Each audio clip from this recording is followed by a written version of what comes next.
triplex villas at Kollur, APR Projects.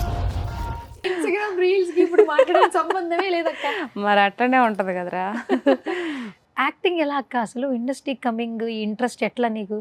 నేను హైదరాబాద్కి వచ్చిన కొత్తల్లో వెల్లంకి ఫుడ్స్లో పనిచేస్తా ఉన్నా. వెల్లంకి స్వీట్ హోమ్ తెలుసు కదా నీకు. ఆడ పనిచేస్తా ఉంటే అక్కడి నుంచి కొన్ని అనివార్యమైన కారణాల వల్ల బయటికి వెళ్ళిపోవాల్సి వచ్చింది. బయటికి వెళ్ళిపోయినాక కావూరు హిల్స్లో పనిచేస్తా ఉన్నాను. ఆడికి వచ్చిన తర్వాత వీళ్ళేందబ్బా చెప్పా పెట్టకుండా తీసి పడేసిండ్రా, సరేలే ఏదో ఒకటి చూసుకుందామని చెప్పి బయటకు వచ్చినాను. బయటకు వచ్చినాక కావూరు హిల్స్లో బస్సు కోసం ఎదురు చూస్తా ఉంటే ఒక బస్సు వచ్చింది. బస్సు ఎక్కినానా, ఎక్కితే అక్కడ ఒక పిల్ల యూనిఫామ్ వేసుకొని కూర్చొని సీట్లో కూర్చొని ఉంటే ఏం నువ్వు ఏడ పని చేస్తావు అని అడిగితే ఏమి సౌత్ ఇండియా షాపింగ్ మాల్లో పని చేస్తాను అక్క నేను అని చెప్పింది. ఓమే నాకు కూడా ఇస్తారా జాబ్ అని అంటే ఎందుకు ఈ రక్క ఇస్తారు అని చెప్పింది. సరే మన చదువు గురించి ఎందుకు చెప్పుకోవాలి అని అడిగి పోయినా. మరుసటి రోజు పొద్దున్నే ఒక టిఫిన్ బాక్స్లో అన్నం పెట్టుకుని పోయినా.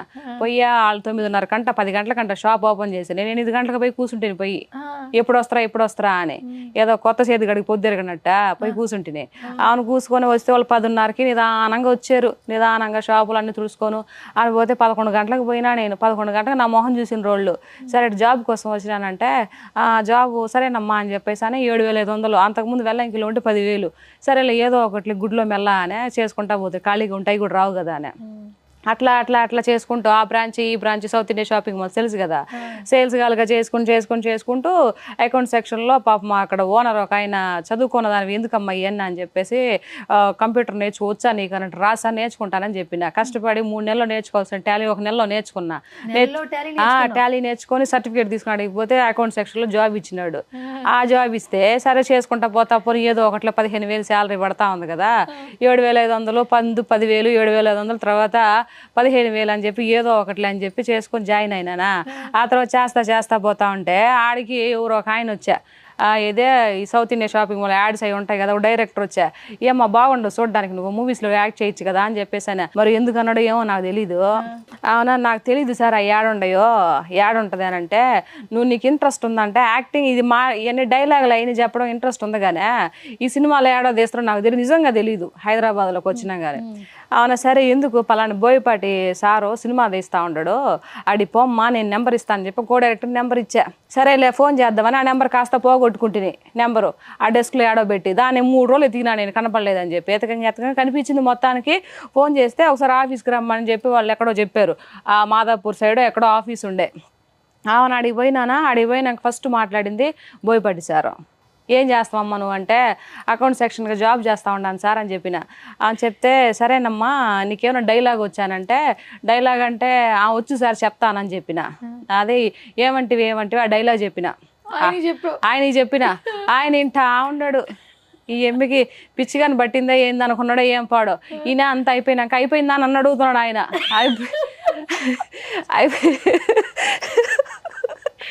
అయిపోయింది సార్. అరే నువ్వు నాకు వస్తుంది. సరే అమ్మా నువ్వు మంచిగా జాబే చేసుకో, మా వాళ్ళు ఉంటే చెప్తారా ఫోన్ నెంబర్ కింద రాసి ఇచ్చిపోయా అని చెప్పేసి అన్నారు. సరేనని రాసి ఇచ్చిపోయినాను. ఆడ నుంచి వచ్చేసినాక ఒక 10-15 రోజులకు 20 రోజులకో కాల్ వచ్చింది. ఇట్లా సినిమాలో బోయపాటి గారి సినిమాలో ఒక లెక్చరర్ క్యారెక్టర్ ఉందమ్మా చెయ్యాలా అని చెప్తే సరేనని చెప్పేసి అడిగి పోయినా. ఆడ నేను నెలంతా కష్టపడితే 15,000. ఆడ నాకు ఫస్ట్ 4,500 పర్ డే ఆడ ఒక రోజుకి.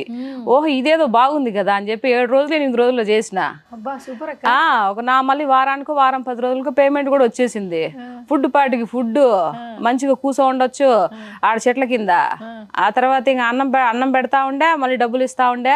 ఇదేదో బాగుంది కదా అని చెప్పా ఇంక కంటిన్యూ అయిపోయినా. అనుకోకుండా వచ్చిన దీంట్లోకి, లేకపోతే నాకేం తెలిసిదే సింగర్ అవ్వాలనుకున్నా సింగర్ అవ్వలేదు. ఎందుకులే ఏదో ఒకట్లే వచ్చిన కాడికి అన్ని దేవుడు ఇచ్చిందే, మనం ఏమి ట్రై చేసింది కాదు. అట్లా అవును ఇండస్ట్రీకి వచ్చి చేసిన తర్వాత ఇదేదో బాగున్నట్టుందే దీంట్లో బాగా కష్టపడదామని చెప్పి అప్పుడు రోజు సినిమాలు చూడడం, పాత సినిమాలు చూడడము, డైలాగులు రాసుకోవడము, ఆ ఎక్స్ప్రెషన్ వాళ్ళు ఎలా చెప్తున్నారు చూడడము అట్లా స్టార్ట్ చేసిన. 9.5 సంవత్సరం ఏదో అలా వస్తూ ఉండ. ఇప్పటికి ఎన్ని సినిమాలు చేసావు అక్క? 25 పైన చేసినాను. అందులో మా అసోసియేషన్లో మెంబర్ని కూడా అయినాను. ఇంకా అంతకని ఏం కావాలా. సూపర్.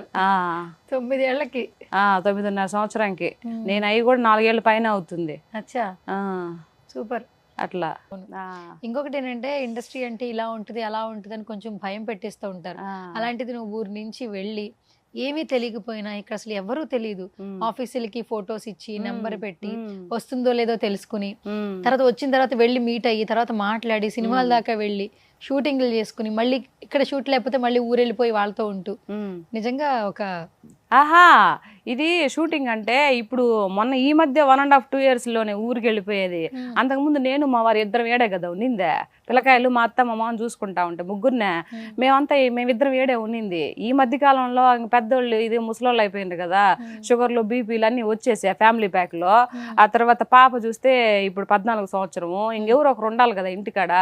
ఇద్దరం ఏడు ఉంటే పిల్లకాయలు చూసుకోవడం కష్టం అయిపోతా వల్ల ముగ్గురు పిల్లకాయలు అయిపోయా, అందుకని పోయిండేది. ఓకే, అసలు నీ స్లాంగ్ అయితే చాలా బాగుంది అక్క. ఎందుకంటే కొన్ని సినిమాలకి స్లాంగ్ వల్ల హైలైట్ అయింది. ఇప్పుడు రంగస్థలం అదొక స్లాంగ్ ఉంటుంది రామ్ చరణ్ గారు. పుష్ప 2 అసలు ఒక రేంజ్ లో ఏంది మే అట్లా అట్లా అట్లా ఎంత ఇదైంది. ఇప్పుడు ప్రతి సినిమా కూడా స్లాంగ్ తో వస్తుంది, నార్మల్ స్ట్రైట్ రావట్లా. కానీ ఇలా గనక ఈ స్లాంగ్ లో నువ్వు ఒక క్యారెక్టర్ ఏదైనా ఎవరైనా డిజైన్ చేసుకుంటే మాత్రం నువ్వు పర్ఫెక్ట్ యాప్ట్. అదే ఇప్పుడు నేను ఎప్పుడు పుష్ప సినిమా 2 రిలీజ్ కాకముందు నుంచి వీడియోలు పెడతా ఉన్నా. పుష్ప సినిమా మొన్నగా ఎవరు 3 ఏళ్ళు ఏమో తీసింది. నేను పుట్టి పెరిగింది ఇప్పుడు 32 సంవత్సరాలు అవుతుంది నేను పుట్టే నెల్లూరు మా స్లాంగ్ కాపీ కొట్టిన అంటారు నన్ను. ఇది ఏమైనా పద్ధతేనా అసలు? నాకు అసలు నచ్చలే ఈ పద్ధతి. నేను నెల్లూరులో పుట్టి పెరిగి ఆ భాషలో మాట్లాడుతా ఉంటే నువ్వు పుష్పను చూసి మాట్లాడుతా ఉండ కాపీ కొట్టిన అంటున్నా. నేను కాపీ రైట్ వేయాలా, వాళ్ళు నా మీద వేయాలి కాపీ రైట్, ఎవరి మీద ఎవరు వేయాలా? అట్లా ఉంది పరిస్థితి. మెసేజ్లు పెడుతున్నారు అట్లా. నువ్వు కదా మాట్లాడుతూ ఉండేది పుష్పాన్ని చూసి కాపీ కొడుతున్నావు అని అంటే, ఊరే నేను కాపీ కొట్ట టీ కొట్టడం లేదురా, నేను పుట్టింది నెల్లూరు మాదే, నెల్లూరు నేను మాట్లాడేది అని చెప్పేసి చెప్తున్నాయి. అప్పుడు అవును ఇంకా సైలెంట్ అయిపోయినరు.